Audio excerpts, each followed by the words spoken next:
Rajpipla એમએએમ pre school ખાતે પ્રજાસત્તાક પર્વની ઉજવણીમાં રાજપીપળા ટાઉન પીઆઈ વી.કે. ગઢવીના હસ્તે ધ્વજવંદન કરવામાં આવ્યું હતું।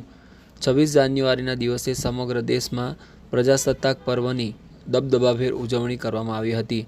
ત્યારે રાજપીપળા મદીના પાર્ક સોસાયટીમાં આવેલા એમએએમ ઇંગ્લિશ મીડિયમ પ્રી સ્કૂલ ખાતે 76મા પ્રજાસત્તાક પર્વની ઉત્સાહભેર ઉજવણી કરવામાં આવી હતી, જેમાં રાજપીપળા ટાઉન પીઆઈ વી.કે. ગઢવી મુખ્ય અતિથિ તરીકે ઉપસ્થિત રહ્યા હતા અને તેમના હસ્તે ધ્વજવંદન કરાયું હતું।